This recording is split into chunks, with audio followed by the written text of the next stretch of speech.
Okay, so today we're going to be talking about some very basic and simple color correction on images that are overexposed and underexposed and maybe kind of have some washed out color. So this first image is a baby girl, and you can kind of see that it's underexposed slightly. It doesn't have a lot of really bright whites or really rich darks in it. And sometimes you want a mood in an image that you want that kind of melancholy, pardon me, melancholy look and feel to it. But I think you can still get that look and feel and still have a good, nice, sharp image. So as I zoom in on her face, there's some good information here. I can see lights and darks that go all the way across her hair and on her face.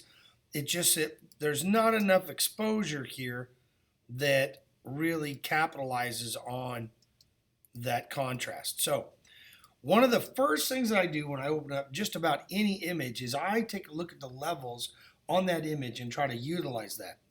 So to adjust the levels, we're going to go up to our image, and under image there is adjustment.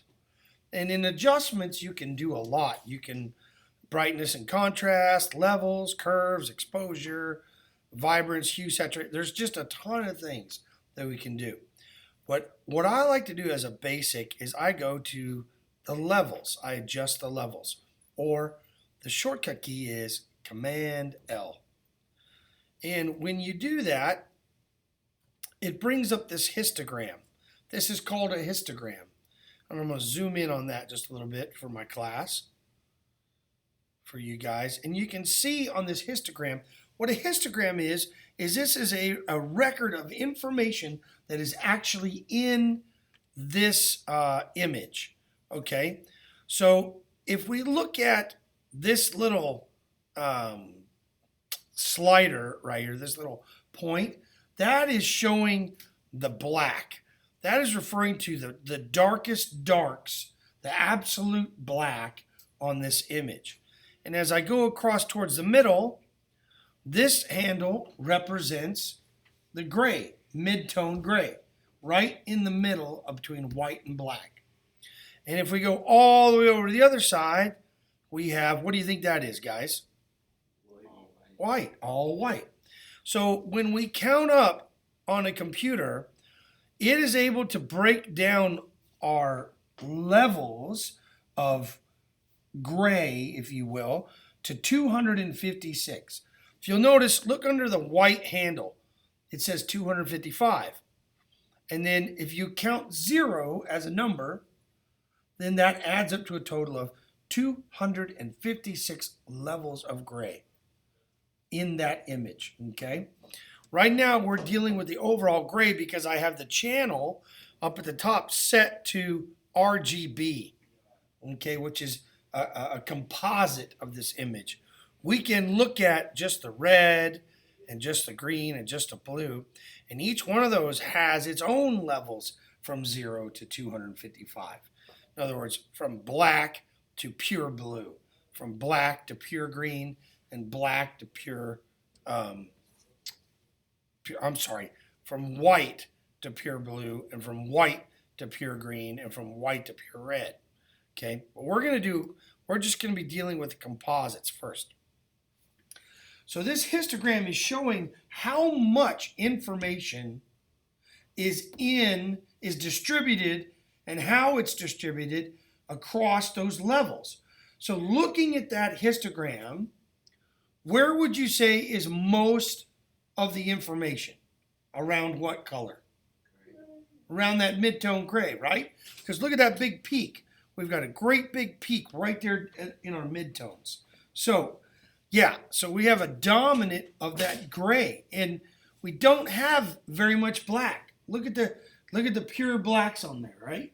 There's not any pure black on there. Now look at my whites. Is there any pure white at all? No, none whatsoever.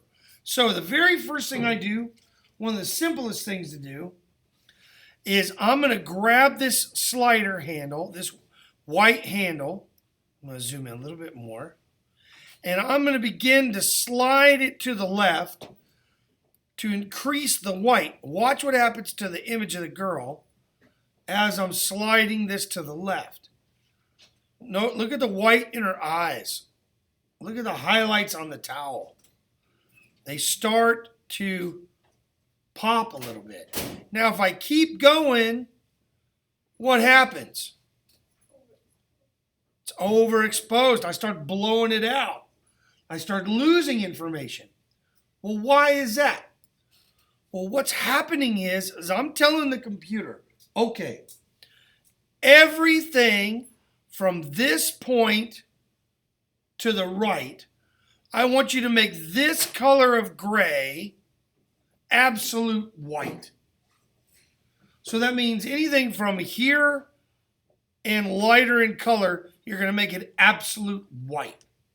So you're destroying a lot of information, right? So we don't want to do that. If I lose information, I lose detail. So I don't want to do that too much. But I do want to enhance my white. There's no point in having it all the way to here because there is no information in here.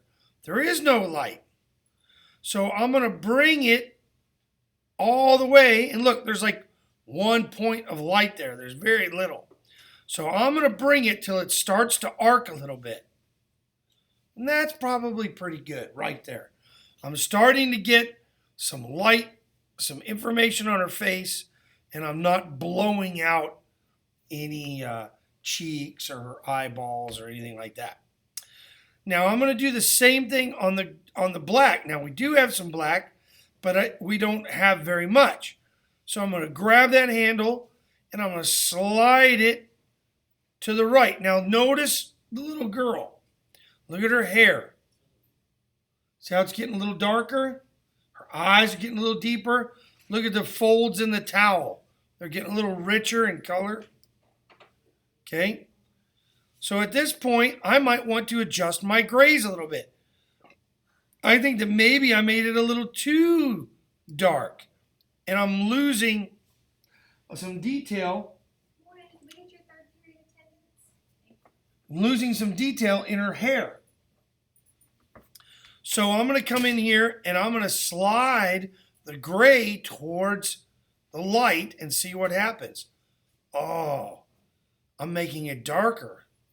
I don't want to go that way. So I want to back it out the other way. And I want to add some detail